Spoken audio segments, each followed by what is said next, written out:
Shravan.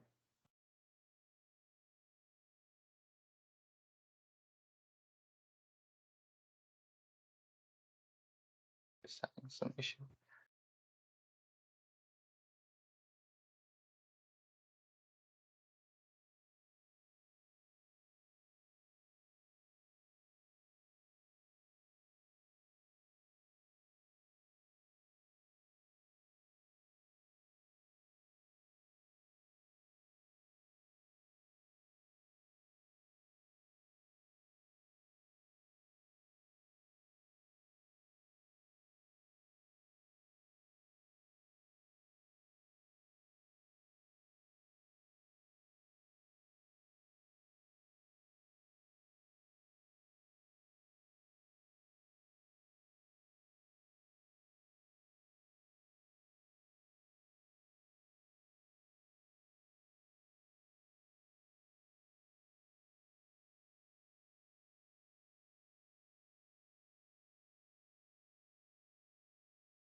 Good morning, good afternoon, everyone. Thank you for joining today's session.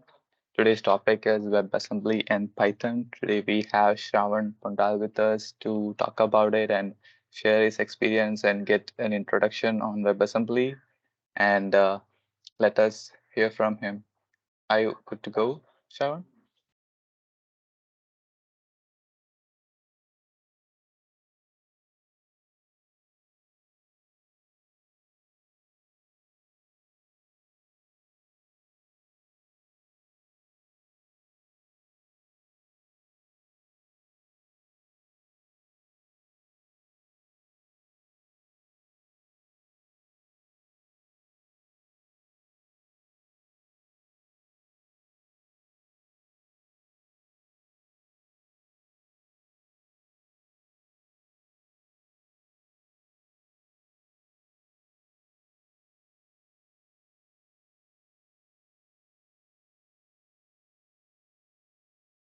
Sorry for the delay, everyone. I think Shravan is having some technical issue in the Teams.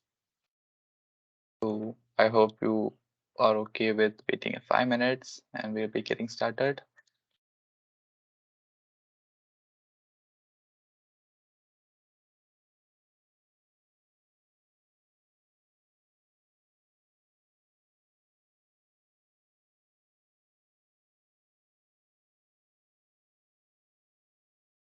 Today's session is going to be an hour.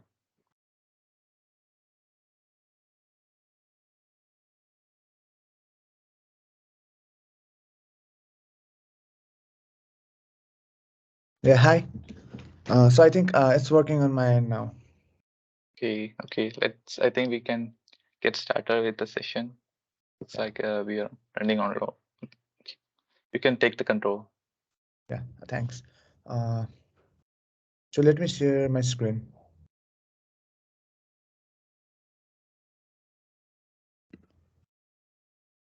So yeah, let's start. Can you see my screen? Yes, Yeah, okay. Uh, so we can start, right? yes, go ahead. Yeah. So we'll be looking inside WebAssembly and Python. So this session will be more focused for beginners who wants to jump to WebAssembly, but are getting confused. And we'll just try to eliminate those confusions, and we'll just try to write some basic C codes and compile it to WebAssembly, use it in Python, and see some other cool stuffs in WebAssembly. So yeah, let's get started. My name is Shravan Paudel. So I'm working as a head of engineering at Miracle Year. So I've been doing WebAssembly for my EdTech projects for a couple of time now. Yeah.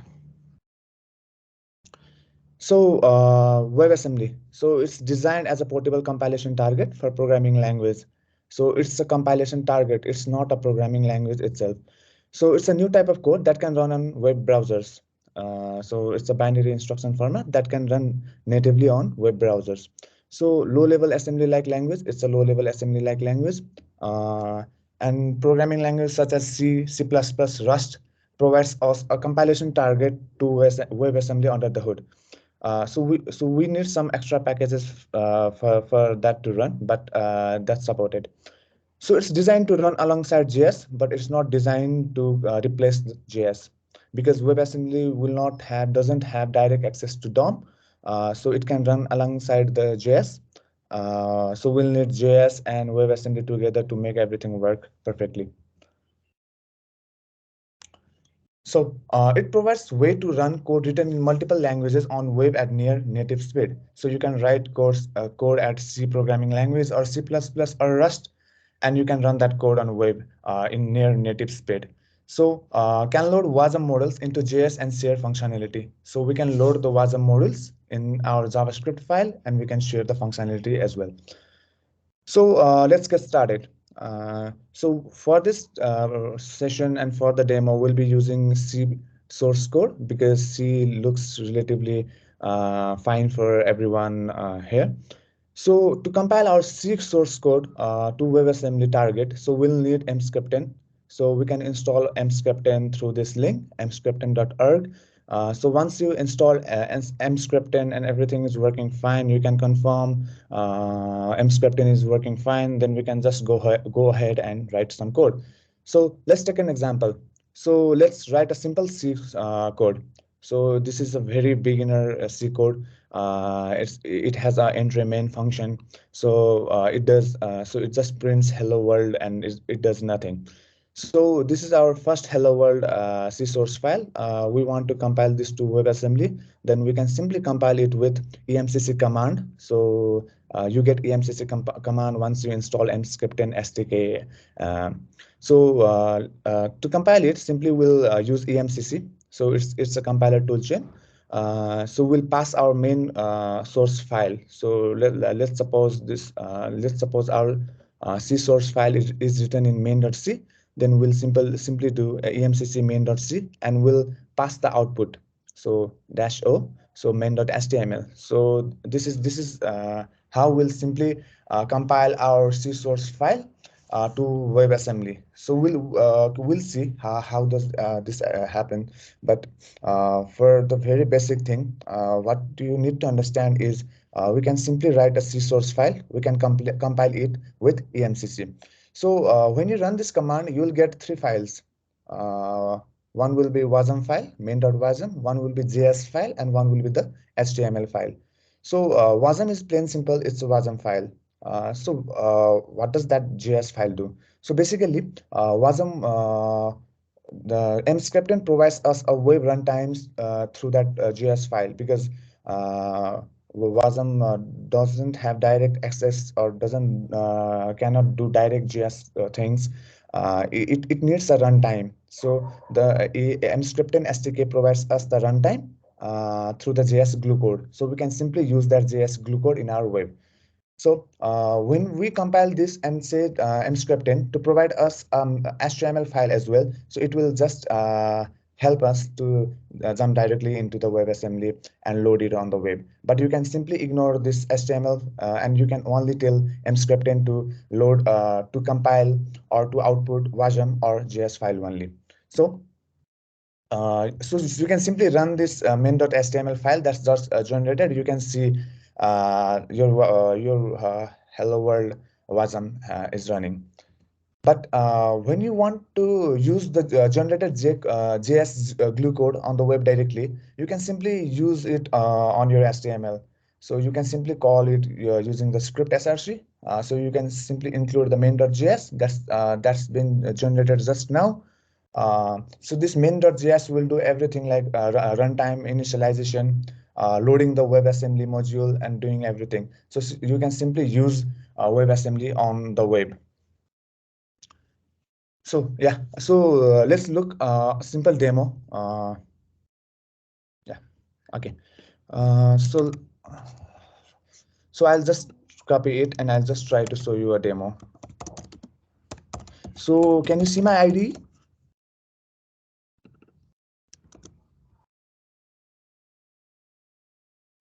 Yeah. Hello guys, so can you see my ID?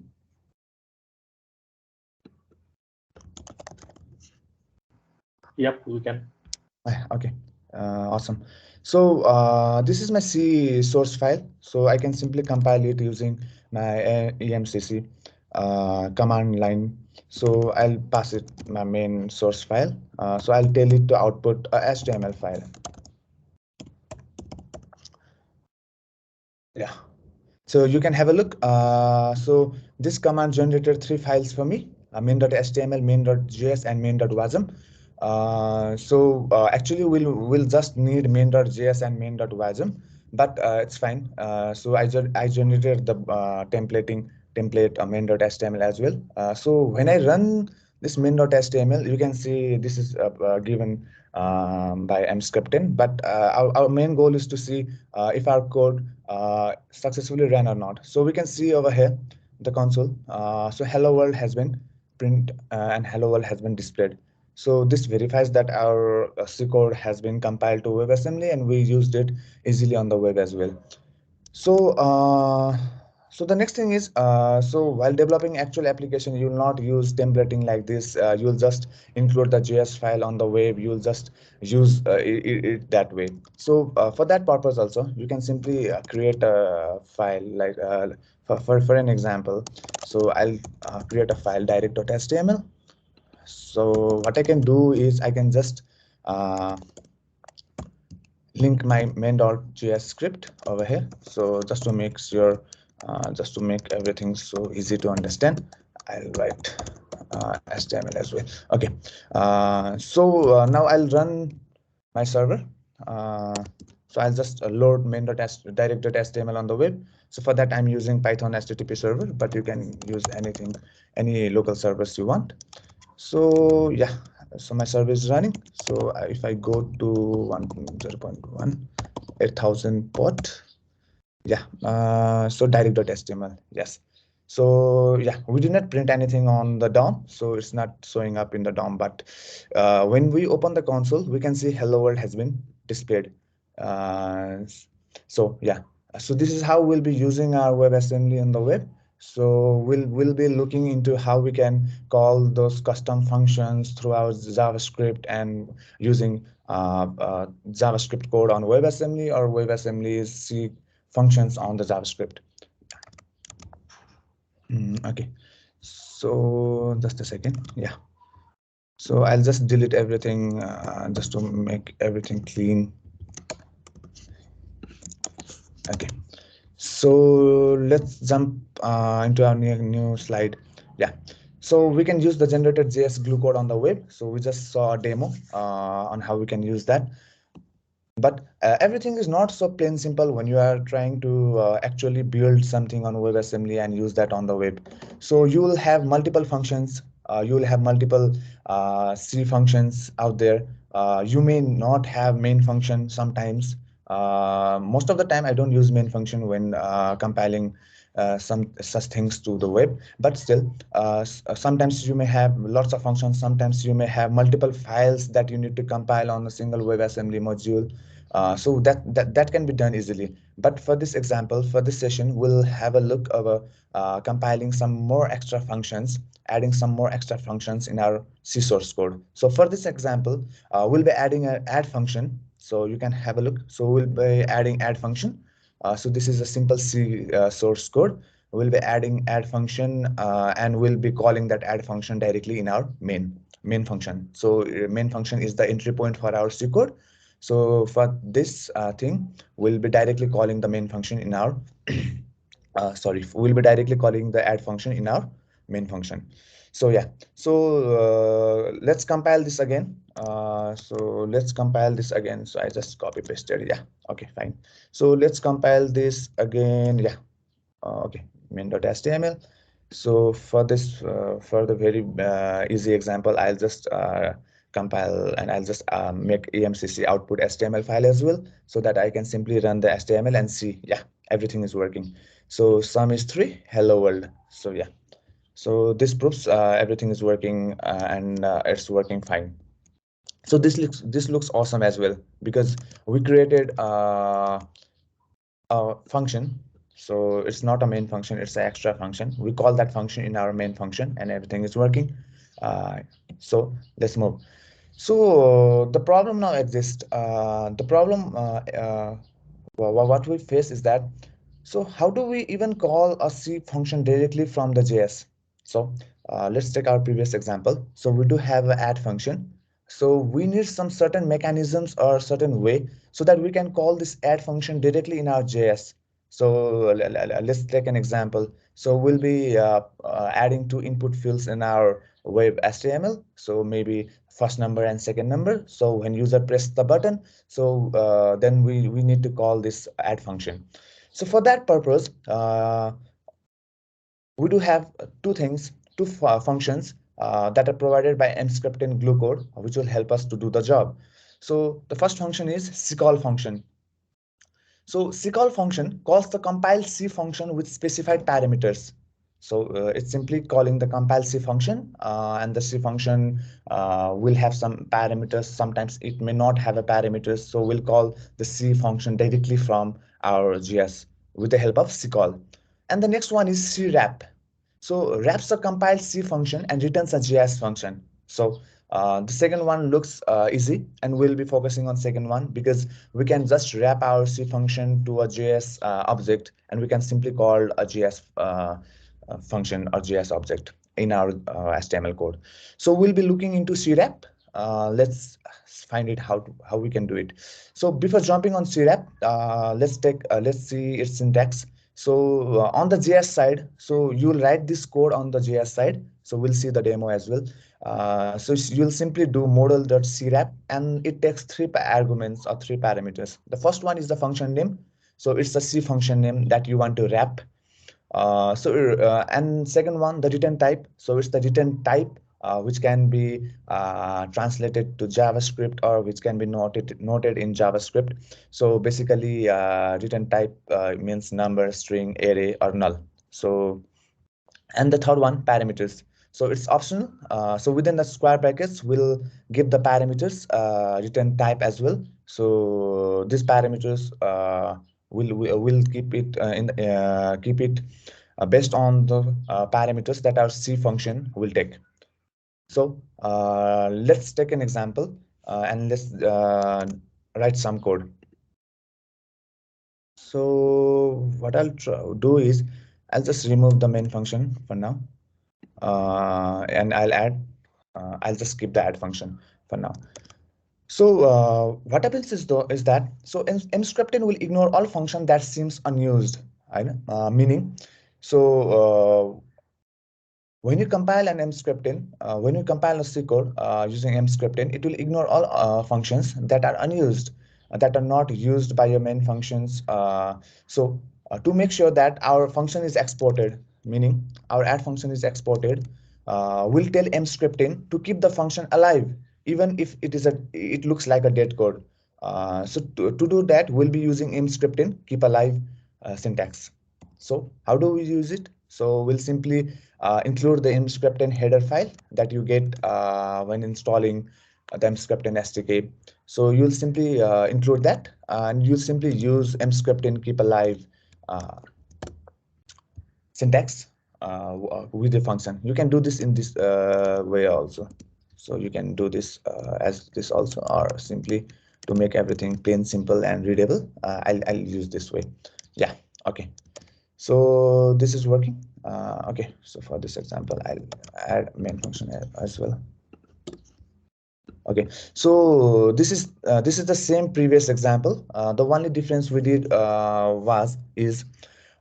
kept mscript and keep alive to make sure that this function is not thrown away, or to make sure that it is compiled and it is not treated as a dead code. So that way, this add function will get exported so that we can use this add function directly on our web as well. So let's compile. Yeah, okay. So before compiling, what we need to make sure is that we need to tell mscripten that we need a runtime method crap. So we just looked over about crap. We'll see this demo. But when compiling, we need to make sure we need to pass the argument exported runtime methods equals to crap. Okay, so for this purpose, what I'm doing is that I'm just outputting the JS file. So meaning it will output the Wasm file as well, but I'm not outputting the HTML file. So before that, let me remove. Yeah, okay. I'm just outputting the JS file, and we'll create our own template. So exported runtime methods equals to crap, and when I compile this, yeah, okay, so it's compiled. So I got two files, main.js and main.wasm. So now let's create a template. So we'll create a HTML template where we'll include this JS file, this wasm file, and we'll see how we can use this add function in our JS code. So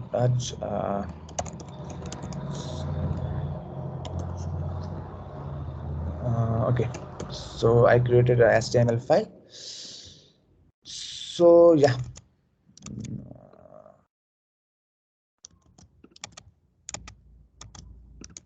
okay. So let's see what's going on over here. So we just included our main.js file, which is plain simple as we talked earlier. So the next thing that we need to do is we added this new code line on our JS, on our HTML file. So what does this do is that, so we need to check if the module is runtime initialized or not. So you can do that using module.onRuntime initialized, but this is just let's just ignore this for a moment, and let's just jump on this place. So yeah, so as we had looked, so we can use crap using module.crap. So the first parameter will be the add, because in C source code we had written add as our function. So add first parameter. So second parameter is a number, because our C code returns a number type. And the third parameter is the parameters that the C code will take. So it's number because I do have int a and int b on my parameters. So I can assign this in a JS way. So I can simply call this JS function that I have just assigned anywhere on my project. So let's just see an example. Let's just run this code. So I'll again open up my HTTP server. Yeah, okay. So let's go in the browser and test.html. Okay, so when running test.html, I got 40 as an alert because I had placed the alert function over here. So this demonstrates how we can use a function of our C source code on our JavaScript runtime or a web runtime. Yeah. Okay. So let's. Okay. So you can also export functions without using mscript and keep alive. So what we did is that we simply kept mscript and keep alive before our function, so that it's kept alive and it's not a dead code. But we can also compile and export functions without using mscript and keep alive.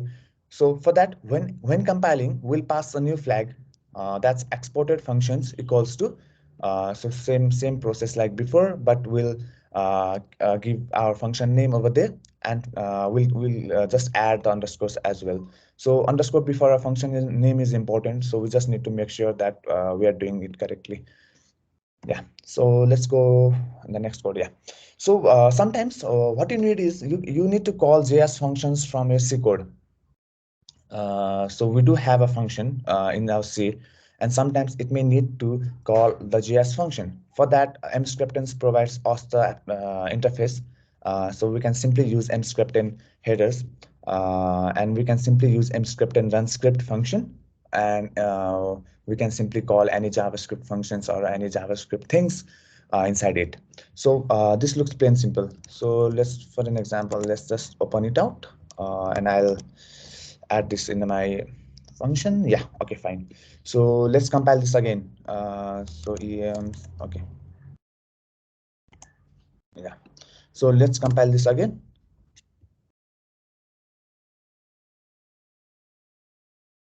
Yeah. So let's use it in our test.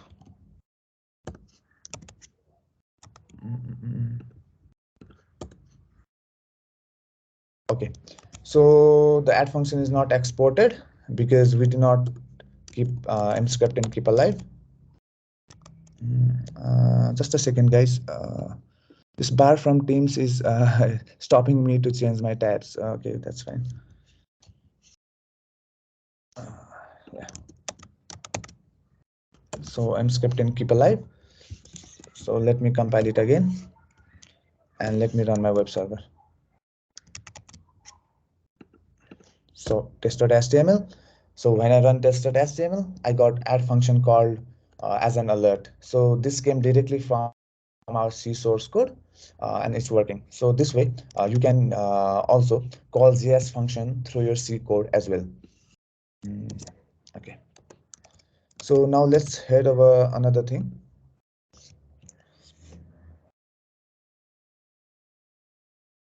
So this is very important when we write some code for our web, because sometimes we need to call JS functions through our C code. This is very important and I've been using it. Yeah. So by default, EMCC will emit JS and Wasm file. As we have already seen that. So JS loads Wasm, which contains compiled code. So we do not load the Wasm directly on the web, but we load JS file, the JS glue code that Mscripten gave us on the web. So Wasm depends on JS runtimes for features like checking date time, printing to console, and many more. So WebAssembly depends on the JS runtime to do JS tasks or some other features like checking the date time, printing to console. For that, we'll need a runtime. So mscripten provides us everything. So we'll not be writing our custom runtimes, but you can always do that. So, however, you can tell mscripten to emit a standalone JS, standalone Wasm.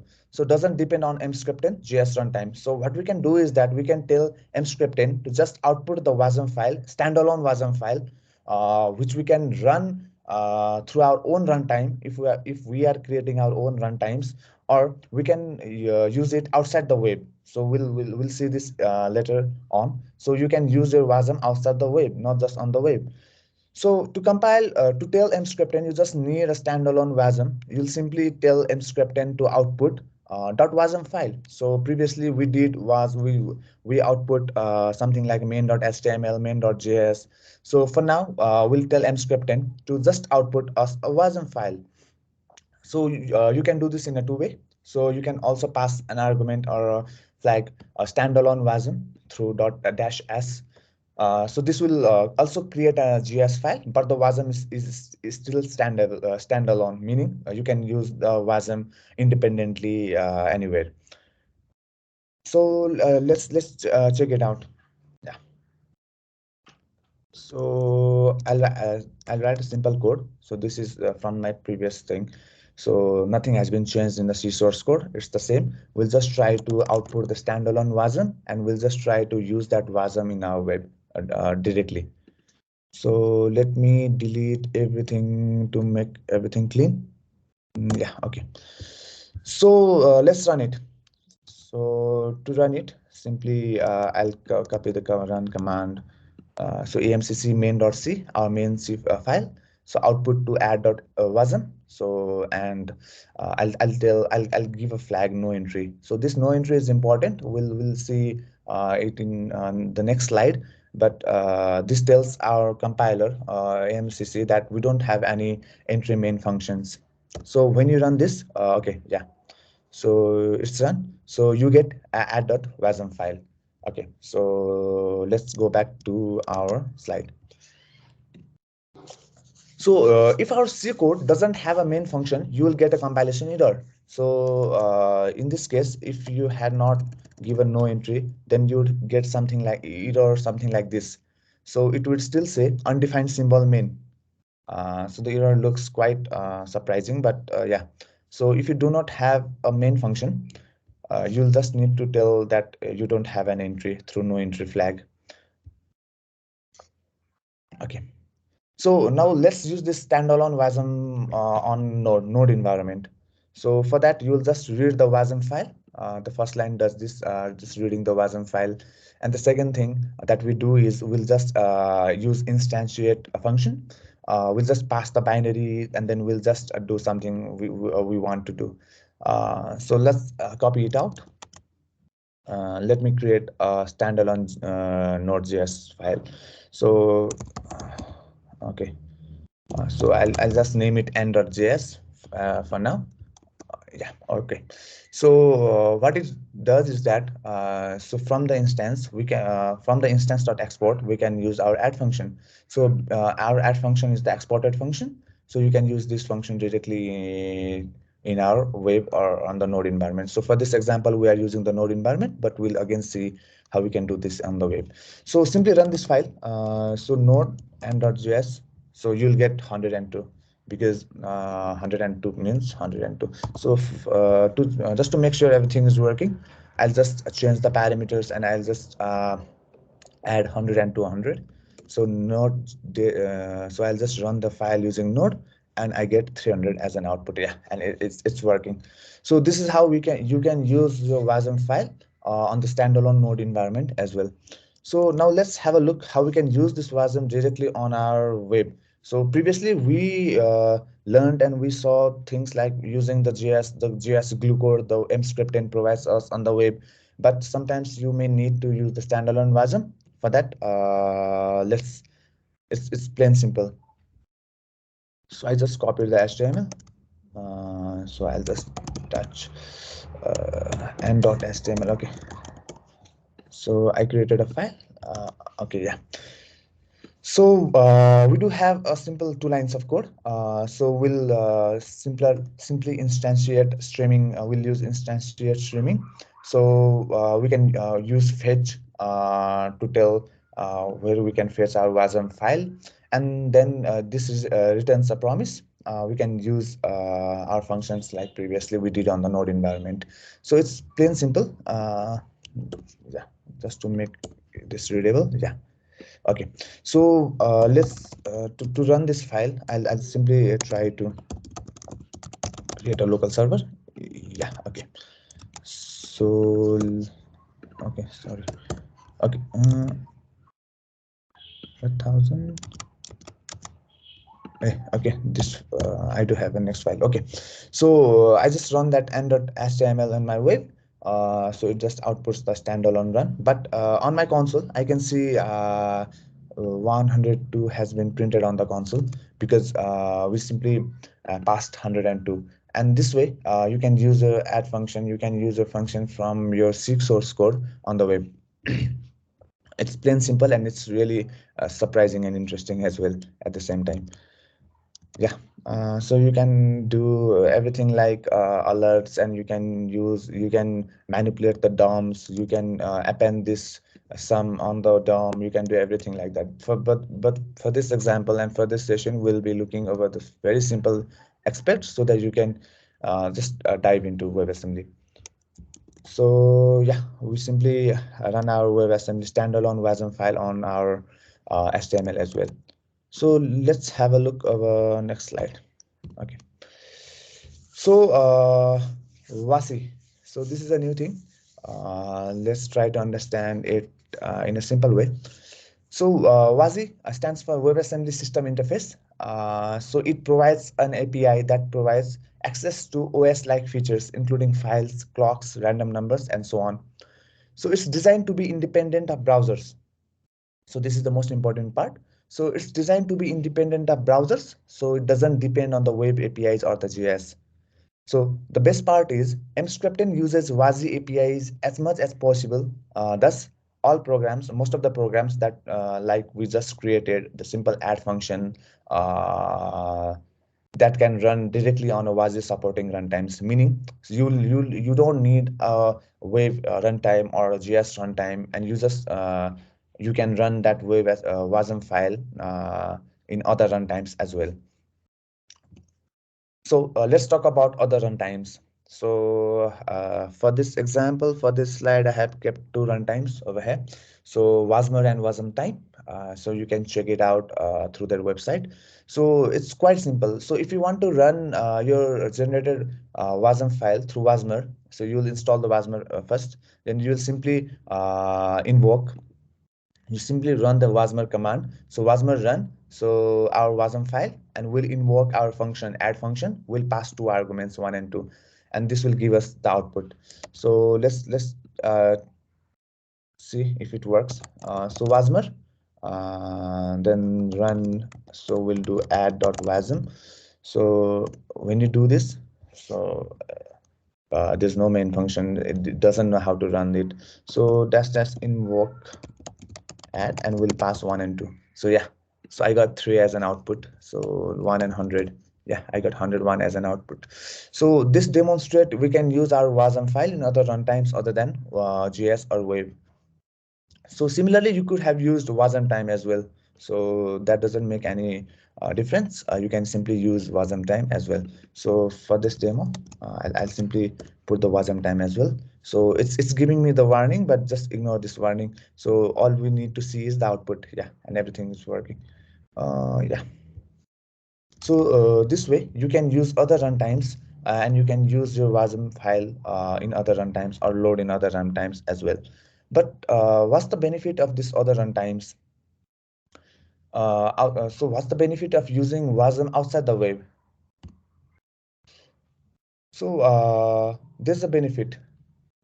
So for an example, you could create a wasm file through your C source, like we just created. You can load that wasm file in your Python, and you can simply use the wasm in your Python environment. So this looks cool because what we do is that what we are doing in our own work is that, so some guy or some developers creates a backend or business logic or some common code based on C, compiles it to Wasm, and the Wasm file is used on multiple platforms like Python, PHP, or other phone development environments. You can use it everywhere where the runtimes are supported. So to use this Wasm file on our Python environment, we can simply install Wasmer. So we can simply do pip install Wasmer, and we'll need a compiler. So what I'll do is that, okay, I'll create a Python environment. So I'll do Python 3.9 -mv. Okay, yeah. So I created a Python environment. So let's activate this Python environment. Okay, so now let me install the Wasmer Python library. So through pip, so you can easily install it through pip. Yeah, okay. So I install this. So now let me copy this code and let me explain what's going on over here. So so what I'll do is that p.py. Okay. Okay. So I didn't set the interpreter in this ID, so it's giving me red. But let's just ignore this. Okay, so what I'll do is I'll just open the Wasm file. So it's the same add.wasm file. I'll instantiate. I'll just create an instance of this model, and the same thing that we did on the web. So instance.exports.add. So we can simply call our add function. So if we had other function like subtract or multiply, then it could have been like this. So I'll pass the parameters, so 100 and 200, and I'll see if it's working. So let me run this python p.py. Yeah, okay. So and I got 300. So this way you can use your Wasm file in a Python environment as well. So note, so I've been using Python 3.10 on Apple M1, but somehow this doesn't work on Python 3.10 on Apple M1. So that is why I use 3.9. So you may also face in similar situation. So yeah.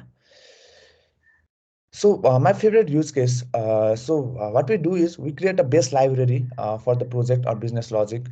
We just create a base library through our Wasm, and we use this Wasm file on our all programming stacks. Like we just used our Wasm file in Python with Wasmer. So Wasmer supports other programming stacks and other programming languages as well. We'll see it in a couple of minutes. So that way, your code is reusable, and it looks good. It looks awesome. So to disable Wasm on Chrome, you can simply use JS flags no expose Wasm on Mac. For other platforms, you can have a look over this link. I'll share this with you guys. And this is how we can check Wasm support on our browser. So sometimes you write Wasm, you load that Wasm in a browser, and sometimes your browser may not support Wasm. The latest browsers supports Wasm, but the old browsers. So in that case, you may need to check if your browser supports or not. So for that, you can do this code. You don't need to understand this code, but this is just a copy paste from the Stack Overflow. You can have a look over there. So what should I look now? So there's a pyodide. So pyodide, so as the name suggests, is something related to Python, right? The CPython has been compiled to WebAssembly, and that's the pyodide. So you can use Python. You can use Python through Wasm. So it's awesome. And the next thing is I've just kept the link like Wasmer Nginx example. So the Nginx model, complete Nginx model has been compiled to WebAssembly. A simple Wasm file. You can simply use that Wasm file easily and run a Nginx server on your local thing or on server. And the next part, which I really love, is the FFmpeg Wasm. So FFmpeg is a library working to work with videos and everything like that, medias to working with medias. So that's been compiled to WebAssembly, and if it's compiled to WebAssembly, we can use it on the web as well. Most of the time, we can use it on the web. So there are other things like a micro CMS. So Bartholomew is a simple CMS. It's a content management system. The best part is it's compiled to WebAssembly. You can check it out on the Formium official website. So this is also cool. So you just write your blog, you just create your own CMS, and that gets compiled to WebAssembly. So this is an example that I just created using Pyodide. So I needed a way to compile code and to provide a way so that users can write code and compile run it on the web, Python codes on the web. So I just used Pyodide. It's a Wasm thing and it runs completely on the browser. So you can run this code and everything runs on the browser. So this is just an example of using Pyodide in my use case, but you can simply use it for your use case. You can create awesome things using that as well. So Solomon Hikes, so one of the co-founder of Docker, said that if Wasm plus Wazi existed in 2008, we wouldn't have needed to create a Docker. So what I want everyone to understand is how important WebAssembly is for the future, how important things the WebAssembly is promising to solve in the future. That's really awesome.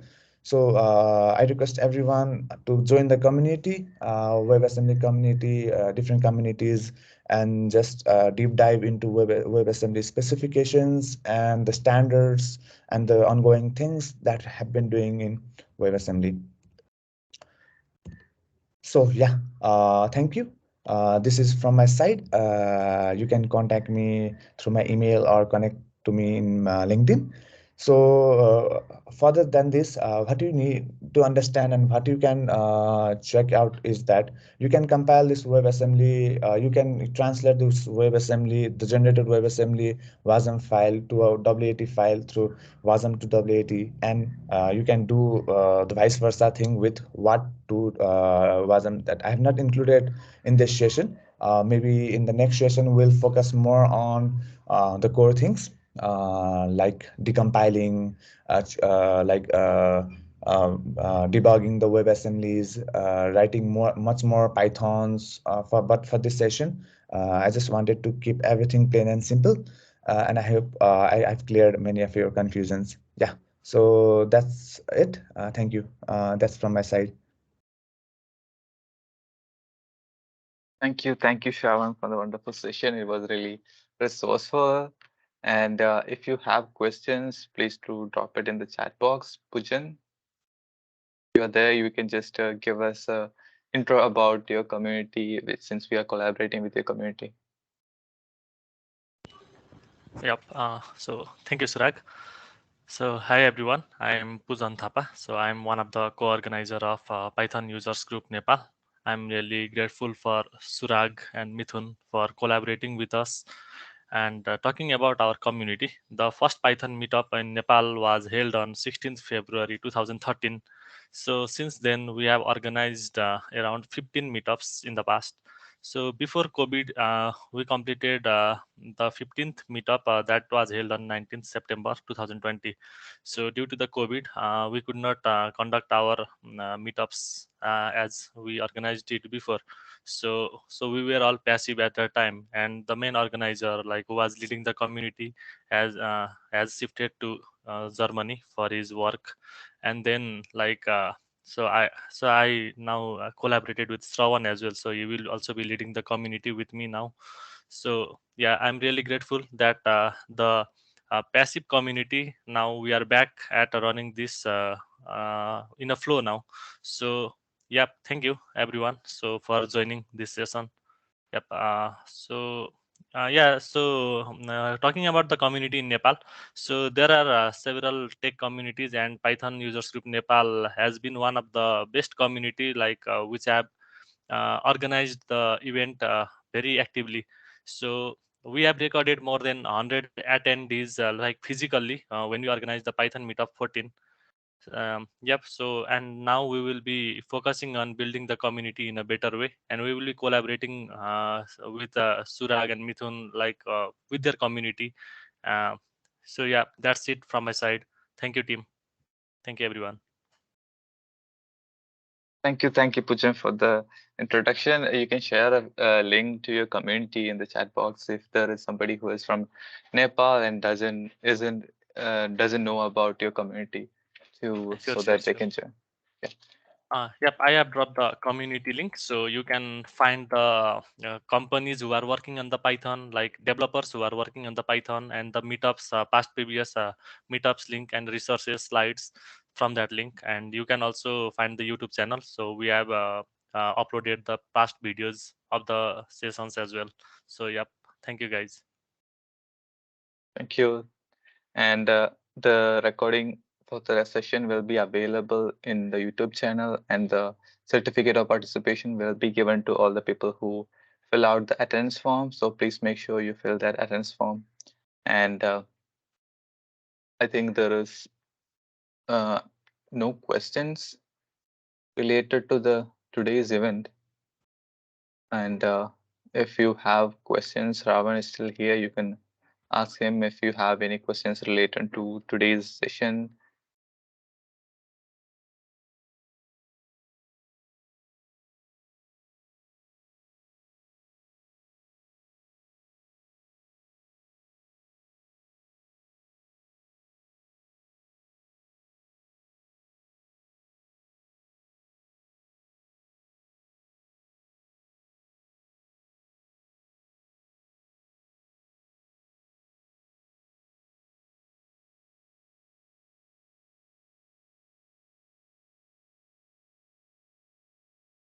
Uh, if there are any questions, let's say if you have any questions related to the WebAssembly, please to ask, and so we can clear it out right away. And everything related to the event, I will respond to you in few minutes. Let us, if you have questions related to today's session, please to ask so that Shravan can respond to you.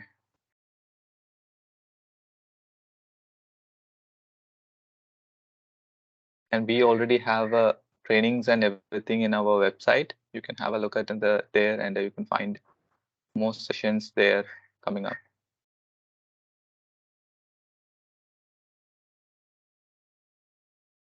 I guess there is no questions related to WebAssembly.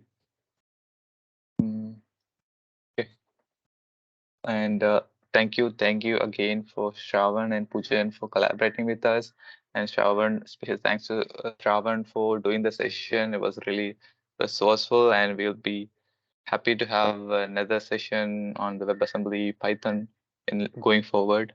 And thank you all for joining today. I hope you had the value for being in this session today with us, and you learned something new and something you can follow up and learn more about it. So if you are someone to upskill, and you can join our community as well. And please to join, have a look at Pujan's community, which is Python group Nepal. And if you are someone from Nepal, please to join, and which is going to be offline events where you can join in, find people who are in same interest and all. So thank you again, everyone, for joining us today, and have a good day.